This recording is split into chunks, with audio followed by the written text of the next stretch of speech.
జగన్మోహన్ రెడ్డి గారు 2017లో MLC ticket ఇస్తే స్థానిక సంస్థలో బ్రహ్మాండమైన సపోర్ట్ ఉంటే ఒక కుట్ర, చంద్రబాబు అనే ఒక పెద్ద కుట్ర, వ్యక్తిగత హన్నాలు చేయించడం పరిపాటి అయిపోయింది చంద్రబాబు నాయుడు గారికి.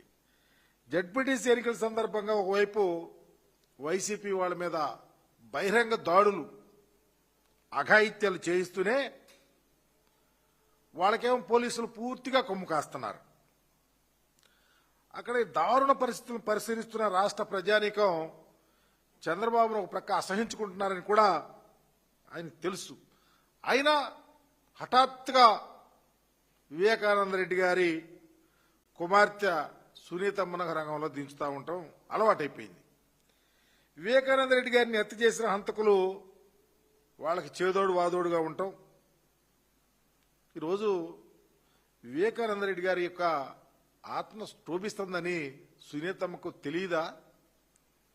ఇప్పుడు మళ్ళీ చంద్రబాబు చేతిలో ఓన్లీ రాజకీయ కీలుబొమ్మలాగా మరి సునీతమ్మ వ్యవహరిస్తా ఉందంటే,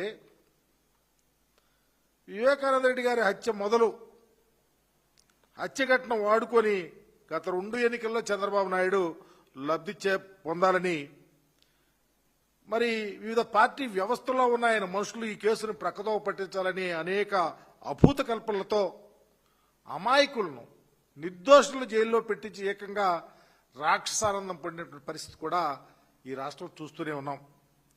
వివేకానంద రెడ్డి గారిని తానే చంపానని టీవీ ఛానల్లో దస్తగిరి అనే వ్యక్తి చెబితే, అలాంటి దస్తగిరిని అప్రూవర్గా మార్చిన ఘనత చంద్రబాబు నాయుడు గారు కాదా? తన తండ్రి హంతకులు చట్టముల చేతిలో కాకుండా బయట విచ్చలవిడిగా అన్యాయాలు చేస్తూ తిరుగుతూ ఉంటే వారికి ఇతోధికంగా సహాయము, తోడ్పాటు అందించింది సునీతమ్మ కాదా అని అడుగుతా ఉన్నా. ఇప్పుడు మళ్ళీ జడ్పీటీసీ ఎన్నికలకు దృష్టిలో పెట్టుకుని చంద్రబాబు చెబుతున్నట్టు మాట్లాడటం, ఎన్నిక వస్తే ఆమె వచ్చేస్తుంది. ఏదో ఒక రకంగా వివేకానంద రెడ్డి గారి హత్యను అడ్డం పెట్టుకుని ప్రజలను ప్రక్కదోవ పట్టించాలని చూస్తూ ఉంటుంది.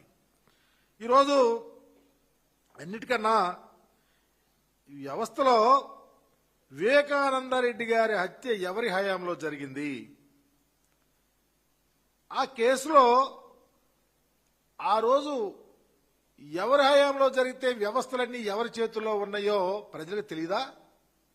చంద్రబాబు నాయుడు గారు అధికారంలో ఉన్నప్పుడు జరిగితే వ్యవస్థలన్నీ వాళ్ళ చేతుల్లో ఉంటే చివరికి అది సిబిఐ దాకా వెళ్తే సిబిఐని కూడా మేనేజ్ చేయాలని పెద్ద ఆలోచనలు చేసినటువంటి వ్యక్తులు కాదని అడుగుతా ఉన్నా. చివరికి పాపం పుణ్యం లేనటువంటి, ఏ సంబంధం లేనటువంటి అవినాష్ రెడ్డి గారి కుటుంబాన్ని రాజకీయంగా నాశనం చేయాలని ఒక దుగ్ధతో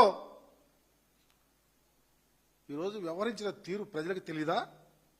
కుట్రలు కుతంత్రాలు ఇన్ని నిందలు ఒప్పినా మొక్కు అని దీక్షతో దేవుడు చూసుకుంటాలే అని రాజకీయాలు చేస్తున్నటువంటి మరి అవినాష్ రెడ్డి గారి కుటుంబం నిజంగా రాబోయే రోజుల్లో న్యాయం అనేది తప్పకుండా గెలుస్తుంది.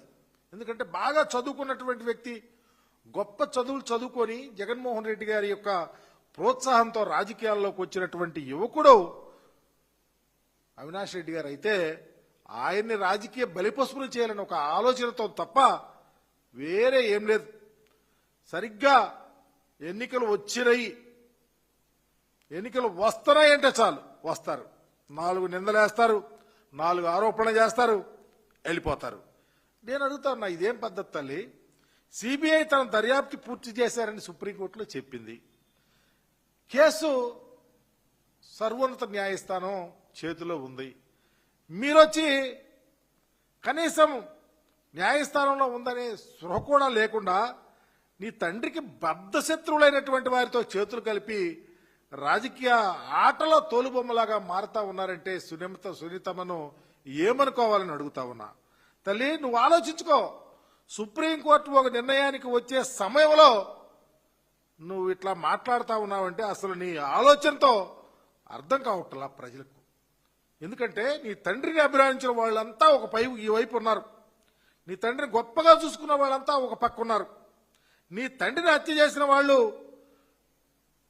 ఆ హత్యకు మద్దతు ఇచ్చిన వాళ్ళు వేరే వైపు ఉంటే వారితో వెళ్ళి మీరు చేతులు కలిపి మాట్లాడటం అంటే నిజంగా వ్యవస్థ ఎటుపోతుందమ్మా సునీతమ్మ తల్లిని అడుగుతా ఉన్నా. ఈరోజు చంద్రబాబు నాయుడు గారు ముఖ్యమంత్రిగా ఉన్న సమయంలో ఈ హత్య జరిగితే ఆ రోజు యంత్రాంగం అంతా ఆయన చేతుల్లో ఉంటే అలాంటి పరిస్థితిలో ఇది ఎవరి మీద బోధ చల్లుతారు? ఎందుకు చంద్రబాబు నాయుడు గారు నిలదీయలేకపోయారు? ఎందుకు ఎంక్వైరీ త్వరితగతం చేసి నిర్దోషులు అనవసరంగా జైల్లోకి వెళ్ళటం కన్నా దోషులను శిక్షించాలనే ఆలోచన మీకు ఎందుకు రాలేదని అడుగుతా ఉన్నా. ఇంకో విషయాన్ని ప్రస్ఫుటంగా సునీతమని అడుగుతా ఉన్నా. వివేకానంద రెడ్డి గారి రెండవ భార్య విషయం, వివేకానంద రెడ్డి గారికి ఆమెకి జరిగిన చాటింగ్ ఎందుకు బయటకు రావటం లేదో చెప్పమని అడుగుతా ఉన్నా.